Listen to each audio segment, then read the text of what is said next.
and welcome to another episode here of the Weekly Rebound. Back for another one, Greg. Here we are, winter 19. We're just killing it, man. We're cruising through the episodes week after week. How you feeling for this week? Feeling good. The Brooklyn Nets are playing the best we've ever played. We might have an all-star on our team. And shout out Spencer Dinwiddie. Hope he gets healthy. But, I don't know. I'm feeling good. I'm feeling really good. I feel like Legacy Leagues is going well. It's about to be spring.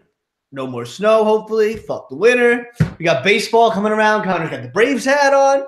It's Legacy Leagues playoffs are coming. Rzinski's bricking shots. Everything's setting right up for a great Legacy League playoff.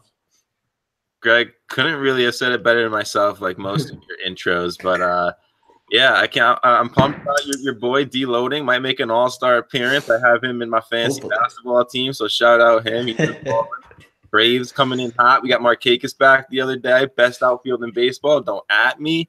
Yeah, so we got a bunch of things, bunch of hot takes to start off the show this week. Greg, let's get right into it with a surprise on the rise. And this one didn't take much time for us to discuss when we were going through it. And this was basically, your reference.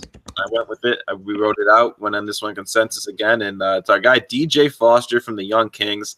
And I'm a big fan of this Young Kings team, man. Eddie and Dante, those two guys right there from last season, and Miles Raymond, of course, that trio coming back and bringing in some new bodies. They got Destin Simmons and DJ, and we saw Destin. He's great. We knew he was going to be great. But we've been waiting for the addition of this guy, DJ Foster, to come to, fruition, and he finally did, man. He finally, had a nice game, balled out. It came up just short, but you can talk a little bit about his performance and how it impacted the team's play and ability to stay in that game.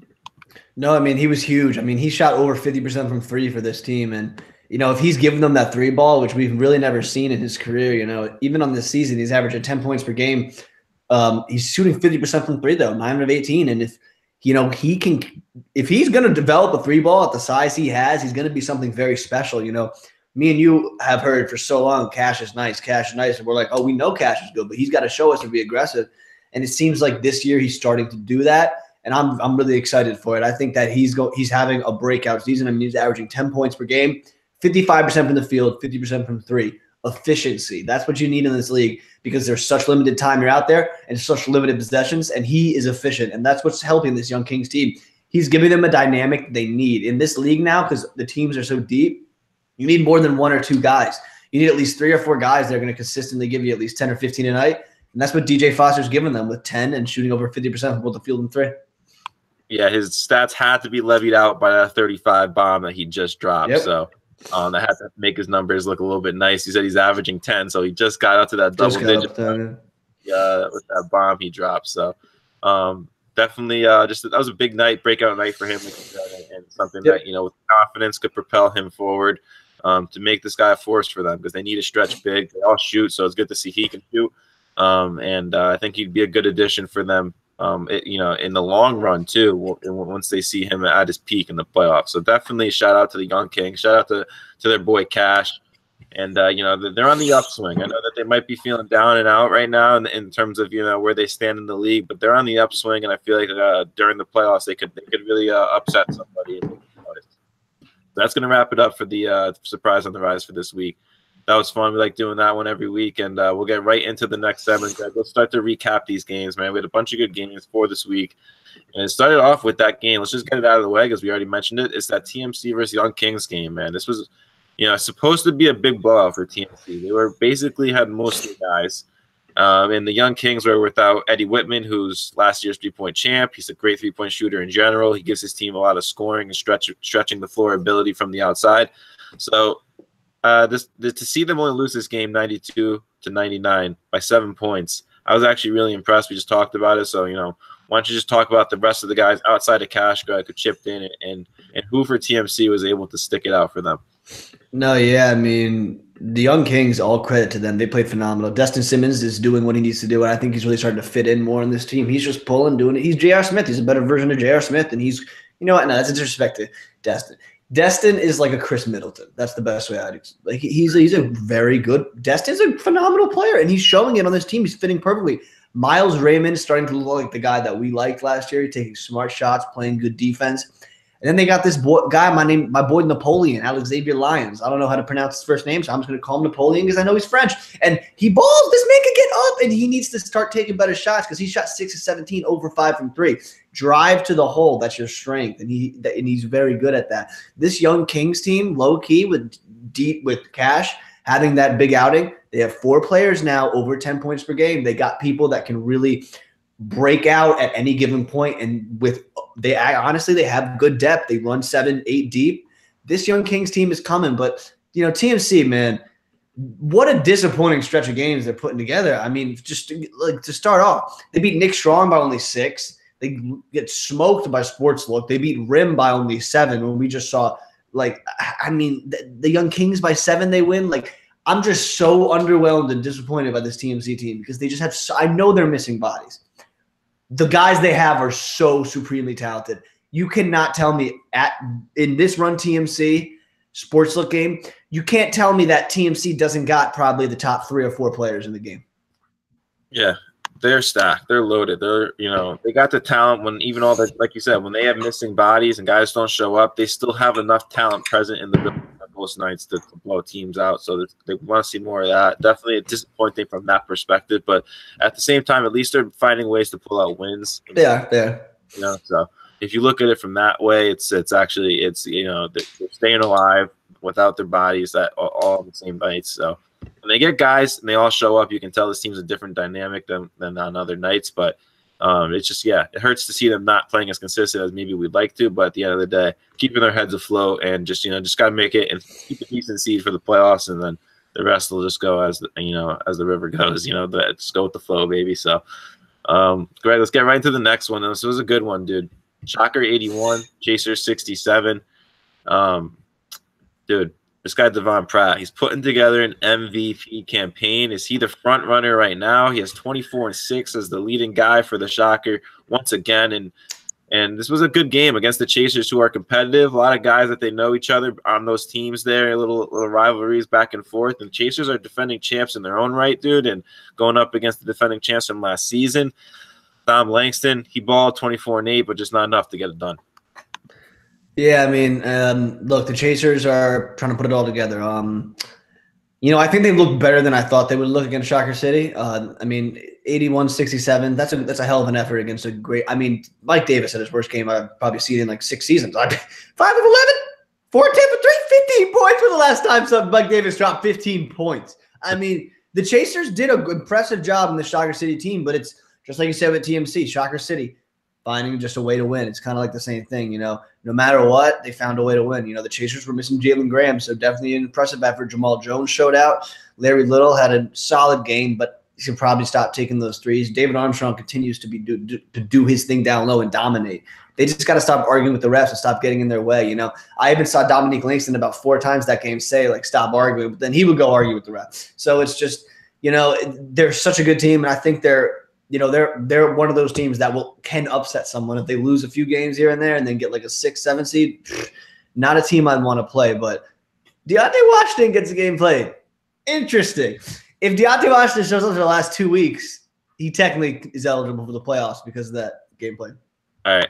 Whoever did the stats, I think, put the wrong Washington brother in, because I was watching that game and Deontay wasn't there. So Jerry was there. Jerry was playing great. So whoever put Deontay in on the stats definitely saw Washington and then just put Washington. Just press Washington. So disregard that, but definitely, to see one of the Washingtons there is all you really need. If you get the other one, it's just, that's just a cherry on top. Yeah. You know what I'm saying? Like, that's just all added on top. So they had enough talent where it's just like, we said it, Greg, this is their season to win.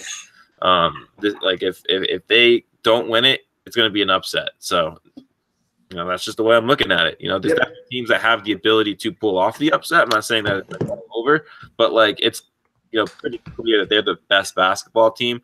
And as long as they show up every night and play their best brand of basketball, they'll be fine. But, there will be teams that try to disrupt them and try to get in their way. So we'll see what happens come playoff time. Flint Tropics, definitely a team that could give them an issue. So we'll see. We'll see when those squads match up. We'll really determine, how competitive this thing's really going to be in the end. Greg, let's talk about that Flint Tropics team.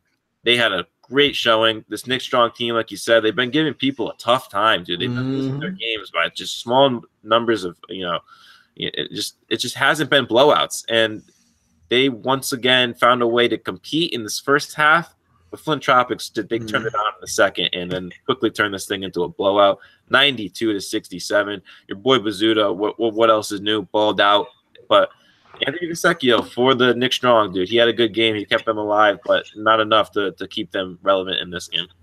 Yeah, it was just a classic Nick Strong game. They shot 4 of 38 from 3. I almost just pressed the leave call button as I scroll my screen down, so good, but still. Speaking of the leave call, I think they just left the call. I mean, 4 38 from 3. You're not beating any team going 4 38 from 3. That is disgusting. And I love my boys from Nick Strong. Shout out my JJ Watts. I mean, they balling out this year. They're doing their thing. I just want to mention one thing. Flint against Nick Strong, 92-67. Shocker City against Nick Strong, 189. Flint did give them a much better run, and maybe because they match up better, maybe because Shocker didn't have the bodies, maybe it could definitely a multitude of those things. But this Flint team's churning. They are coming. They are clicking on all cylinders, and they are looking like they are a team that's poised to be in the finals at this point. I mean, Mike Bazzuto is consistently hitting every single shot that he is open. He's playing with this.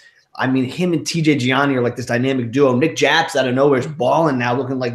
I mean, it's one night is Druin, next night is Nick, next night is Caggiano, next night is Dom, next night is Kobe, next night is Matt Sear. You never know. Next night is Tyler. It could be anyone on this team, and that is why this Flint team is so good for this league, because they're so unselfish. They play team basketball, and they don't care who scores, and they don't care about really anything except who wins the game. And as long as it's them, that's all they care about. And they also really want to beat Shocker City. Greg, was there a half-court shot or a full-court shot that was made in this game or something? Yeah, Dom Migliaro. Who was it? Dom Migliaro. No way. Yeah, Dom Migliaro. At the end of the third, made a 3/4 from like the free throw line, just hawk.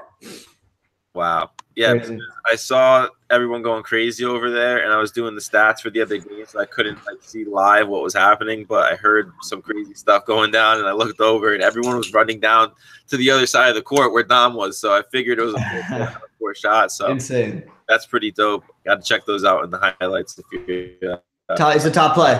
I'll definitely worth your site. Okay, there you go. Go check out top plays. I'm sure it's number 1, right? Where's it ranked? 3, maybe. 3. Nah, not high enough. I mean, not a pooch on a post. The Sandman, man. Straight ass player. We see posters every week, though. We don't have half-court shots at all, or full-court shots all that often. So, for me, those True.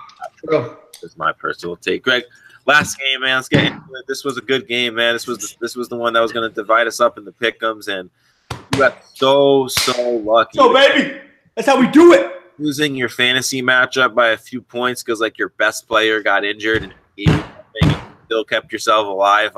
Dude, Kevin Blake walks in the suit, not playing. Brad Seaman friggin' blows out his ankle halfway through the game, and they only had three more guys left, so they literally were playing man down. But before Brad got hurt, they were still in this game. Dan Nadaf and Brad were going in, keeping their composure without their main guys there. They didn't even have that guy Ingersoll show up, so they were definitely short some bodies. And they found a way to keep it relevant, keep themselves competitive. But once they were playing 3v4, the Rim Breakers quickly turned it up. Gerald McLeese was splashing threes, and it was over for him. No, yeah, I mean, I just want to give him. I mean, at the end of the first half, it was 25-25.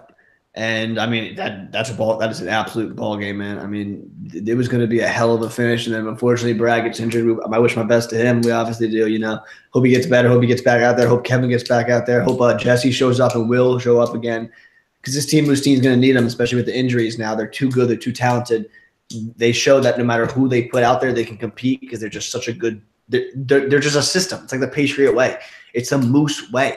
It's the Moose tracks. It's the trail that the Moose – this team just – they bring anyone. They brought some new guy, Russ Curtis, out. The dude's looking like Gordon Bombay's son from Muddy Ducks 3. And he's draining out there, crossing over, looking like Stephon Marbury. It's just Team Moose can do no wrong, and I hope all their guys get healthy and get there, because they can make an absolute run for this thing and give anyone a run for their money. Wow, Greg's giving Moose some love. That is a first on the podcast, let me tell you that. Yeah, I really do think this Moose team, like no bullshit, has the ability to go far if everyone showed up.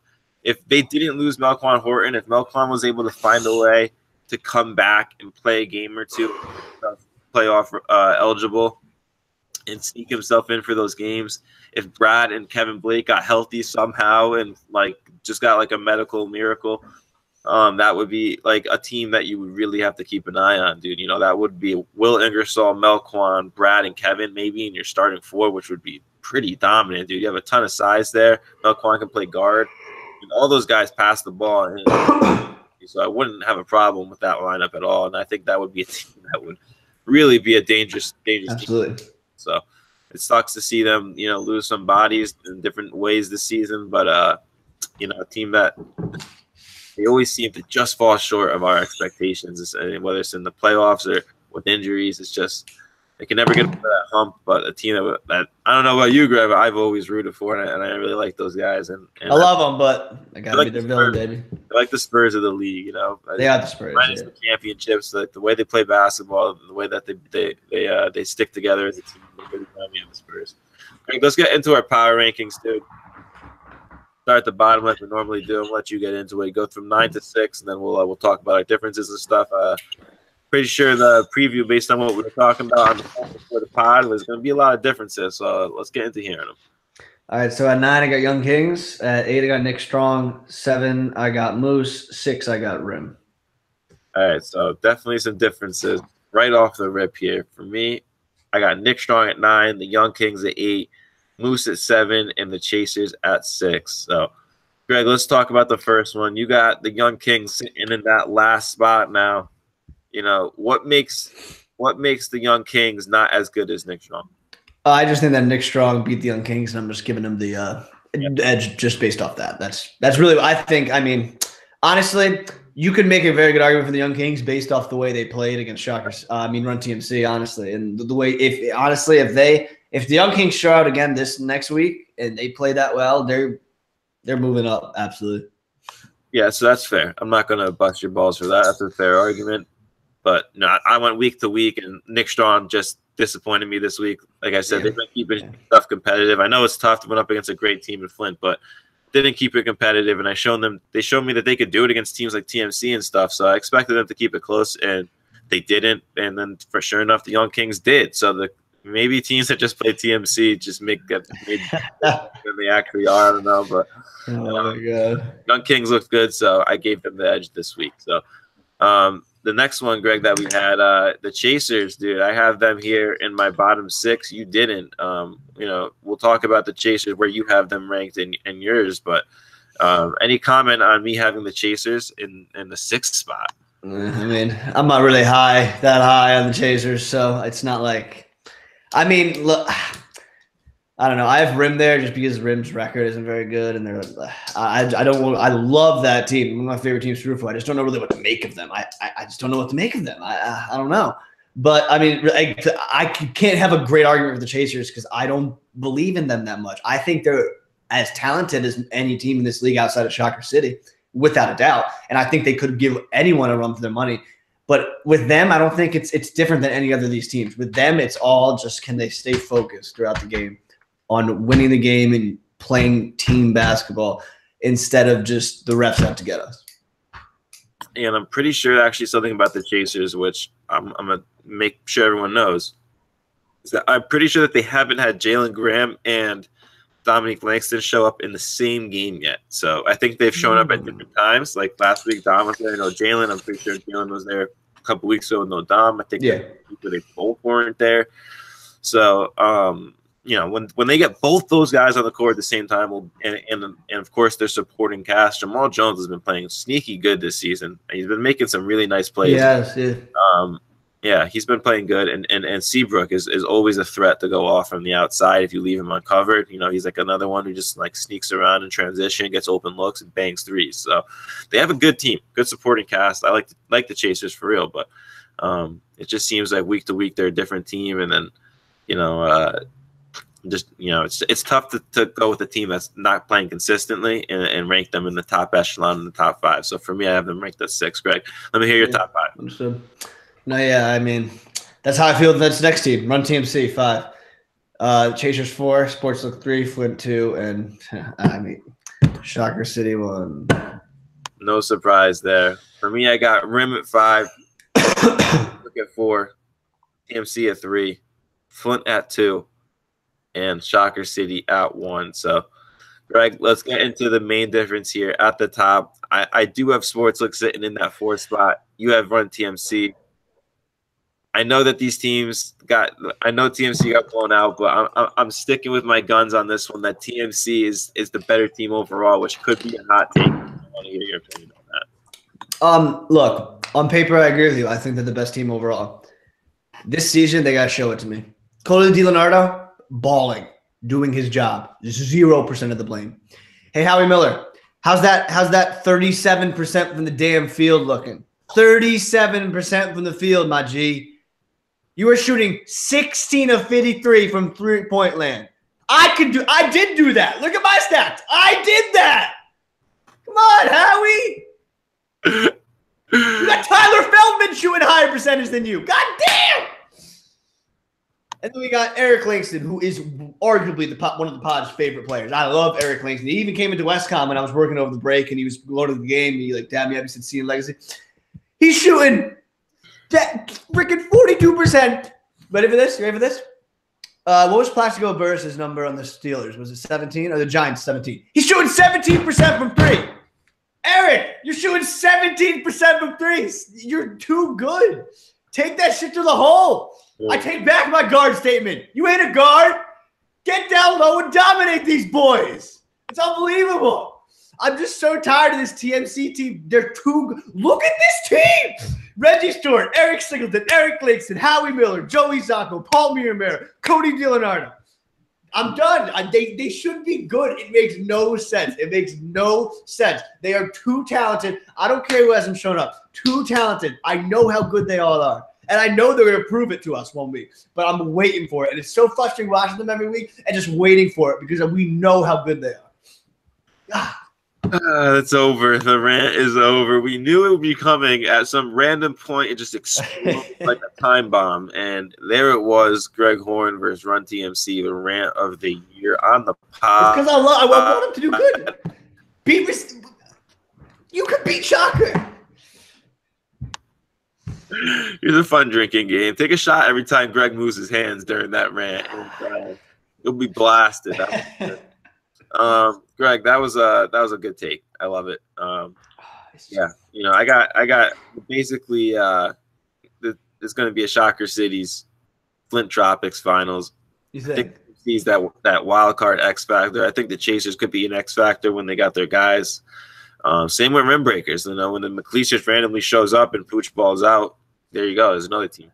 And then Sportslook, if it's like all these teams, dude. They could. Yeah. All these teams. Here's the thing: the difference for me, Greg, is that Shocker City doesn't need all their guys. Is they just need like half of their guys. Yeah. And they guarantee to have a stud squad, right?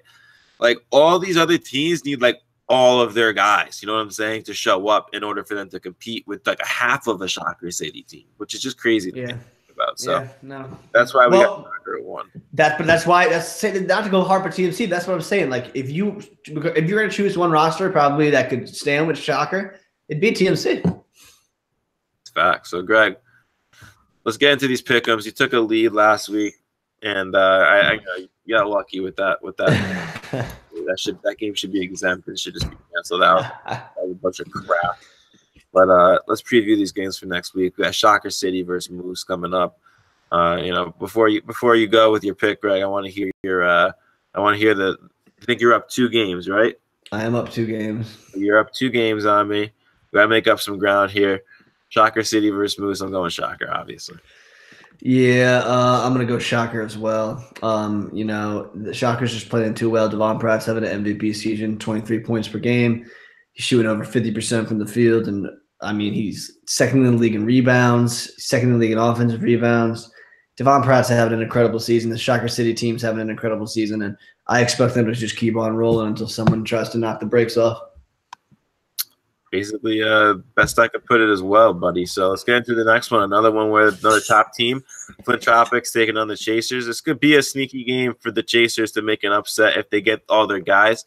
the Flint Tropics might overlook this team. But if I'm Flint, you got to come in with a fire and really take these guys out in the first half. Because if you keep them around and they have their guys around, they could make this a ball game late and sneak one away. So I'm gonna go with Flint. I think that they're the better team, but I just want them to be careful here. It's a hard one for me, man. Yeah, real hard. I'm realizing I picked the wrong week now, so I got to rethink everything. Oh, no. All right, I'm going Flint, baby, obviously.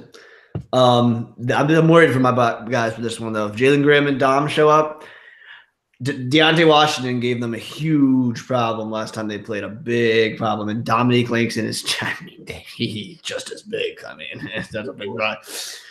David Armstrong, too, is going to – I mean, the Chasers are – the thing I think both these teams, complain, get texts, but I just think Flint's more mentally sound right now. The Chasers have the talent to win this game, and if they do, honestly, I wouldn't be surprised, but I just trust Flint more, and I'm staying on the Flint bandwagon, of course. I can't go wrong with you there. It's obviously the team I'm going with as well. So far, we're on the same page, Greg. But these next games could change it up a little bit, and maybe we'll go different. I want you to lead off the next game with your pick, so go ahead. Go with Sportslook. I don't think Nick Strong's good. I think Nick Strong's destined for 2 straight big losses. I think Sportslook's hungry. I think if they have their full team there, it'll be an absolute blowout. It could be a sneaky pick for you if Sportslook. You think Sportslook's not going to have any guys there, and they show up 4 again, and Nick Strong pulls it out. But I think Holmes shows up. I think Box shows up. I think everyone's there, and they're going to be balling. And Acevedo has a nice game, a nice bounce-back game. Maybe gets his win back a little bit, and he'll be there to ball. I like it. Yeah, if they get their bodies, they're going to be the team. I got Sportslook as well. I was hoping that you were going to go Nick Strong to get the lots and maybe give me a chance to get one of them. But good pick there by you, Greg. Good pick. And then the last one, buddy, the Young Kings take the Windbreakers. Obviously, I feel like we're going to Windbreakers here, and I should go Young Kings to just try to make up some ground. But this is what you did last season when you were trying to catch me, just try to keep up. And I don't know if this is a good game for me to do it, but and I'm going to hope that Gerald McLeese doesn't show up, and I'm going to go Breakers here. Honestly, I like that. I mean, if he doesn't show up, you got a chance. Pooch is injured too. So, it's a good week to pick him. You got Eddie Whitman coming back. I'm going Rim. I think McLeese will show up, and he's just going to dominate. But I'm going to be worried when this game's going on. I'm going to be looking over that bench, seeing who's actually there for Rim Breakers. That's going to wrap it up, Greg. Any closing comments, thoughts on the episode before we wrap it up and head in for next week? There's a really good cause going around. My friend Chris Straczynski started it about a few seasons ago. It's Brick a Shot, build a brick for a house foundation. He's bricked about, I think, 67 shots to this point, maybe more. But, he's almost built a house for a few homeless people. So just shout out Straczynski for just really looking out for the cause and doing his thing. He's a hell of a GM. Obviously, probably inarguably the best GM we've ever seen in Legacy Leagues. No debate there. But gotta love what he's doing for the community, man. Greg, love the roast. You gotta sneak it in there right at the end. I mean, he's got his team in the Super Bowl for the 9th damn time. God damn it. I was just about to say who you got winning the Super Bowl, but we'll get into that next week because obviously we got winning the Pro Bowl. Who do you got winning the Pro Bowl? AFC, baby. I got the I don't care. Skills competition though. Half the Steelers lineup. We got 6 or 7 Pro Bowls, and everyone's on the Steelers post so happy. I'm like, guys, we have so many players in the Pro Bowl because no one's in the Super Bowl. No one's in the Super Bowl. We're in the wrong bowl that we want to be in. No one cares about Pro Bowls anymore. On God, man. But Greg, it was fun, brother. It was fun playing another little back and forth here on the podcast with you. It's roast after roast for TN Straczynski. Nobody is safe under the wrath of Greg Horn. It was another fun one. We're wrapping this one up from Connor Sauer and Greg Horn. We'll see you next week.